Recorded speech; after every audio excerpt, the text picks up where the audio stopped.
Hi, welcome to my channel, Mission 919, devoted to information and narratives of African achievement, well-being, and prosperity. And today I want to discuss an important anniversary, actually two anniversaries, both on the 16th of October.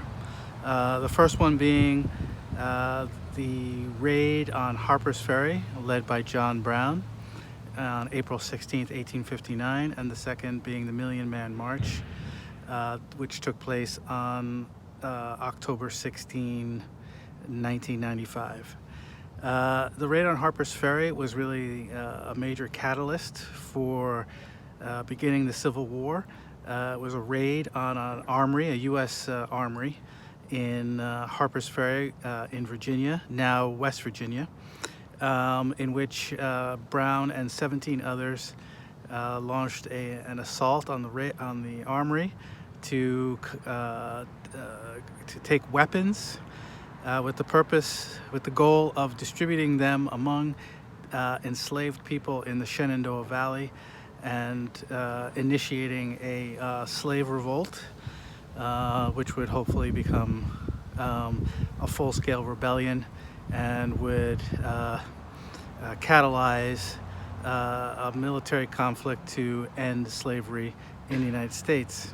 The raid was both a military mission and a sort of an example of armed propaganda. In terms of a military mission, it failed. The raiders were killed or captured, with a few escaping within 36 hours. In fact, they were captured by Robert E. Lee, who was a member of the U.S. Army at that point. And also, Robert E. Lee was the commander on the scene, I believe. Anyway, so he was, those who were not killed or escaped were captured, including John Brown himself, Shields Green, and they were put on trial. And on the 2nd of September, John Brown was executed in the town of Charlestown, which is relatively close to Harpers Ferry itself. The raid was an accelerant. It was a catalyst for the war. It radicalized both, certainly the abolitionist movement in the North, and radicalized pro-secession forces in the southern states. And a year later, after the November 1860 election, in which Abraham Lincoln won, that was followed by what is called the secession crisis, where the various states in the what would become the Confederacy began to secede from the Union. And within 18 months of the raid, the Civil War had officially begun, with shooting at Fort Sumter in the harbor of Charleston, South Carolina. So it was a tremendously important event. Now, the Million Man March took place on October 16th, 1995. Took place during a time of, I guess you could say, relatively economic progress, but sort of political setbacks,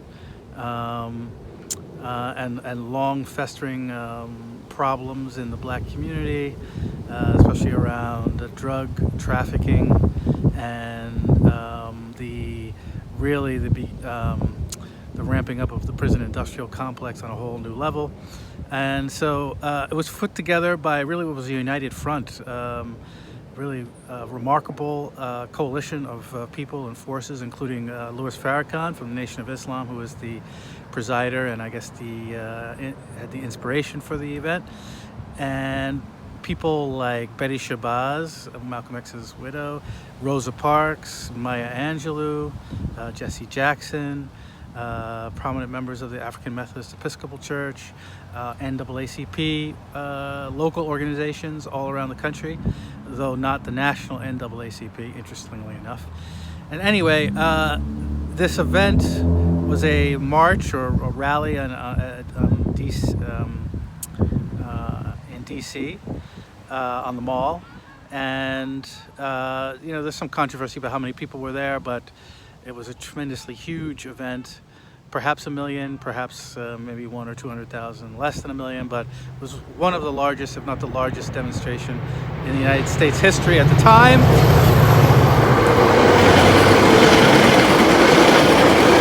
Sorry about that. Sorry about that interruption. Anyway, it was the largest, or certainly one of the largest demonstrations in American history at the time, and it remains that. The march was not simply a protest, but it was really a coming together, a sense that the black community had been fraying, was suffering a kind of malaise, and the goal was, as they called it, atonement. It was a coming together of black men in particular around solidarity, uplift, inspiration, etc., etc. And I think you can make a case. I mean, it's hard to measure something like atonement and solidarity and so forth, social cohesion. But certainly, I think if you look at some statistics in terms of community violence in the black community, murder rates and assaults and so forth and so on, I think you see a broad decline since 1995 to today. Now, there are obviously exceptions to that, and there may be a sort of another trend happening in the last year or so. I don't know, but I think if you look overall from 1995 to today, 2020, overall you could say there's been a significant decrease in overall community violence. Way too high still, but an undeniable decrease. Also, I think you can look at something like the presidency, the successful candidacy and re-election of Barack Obama as an example of perhaps the longer term benefits of the Million Man March, because like I said, it really was a united front. It was broad coalitions of organizations, ideologies, religious groups, etc., and it forged all kinds of connections that may not have happened in any other circumstance. And I think you have to say, Barack Obama's successful candidacy must have benefited from some of those connections and relationships that began in the organization of and of course during the actual event of the Million Man March back in 1995.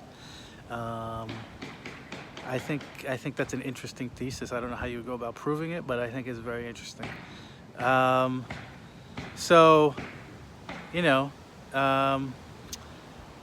think the Million Man March deserves recognition, not only as a seminal event in itself, but as one that's had very beneficial consequences over the last 25 years. So just some food for thought to appreciate these two anniversaries that have had such a powerful impact on the history of the United States and the history of the black community over the time period. In one case, 160 years, and in the other 25 years. So in the name of the ancestors and the unborn who are the same, Ashe, Ashe, Ashe, and we will see you soon.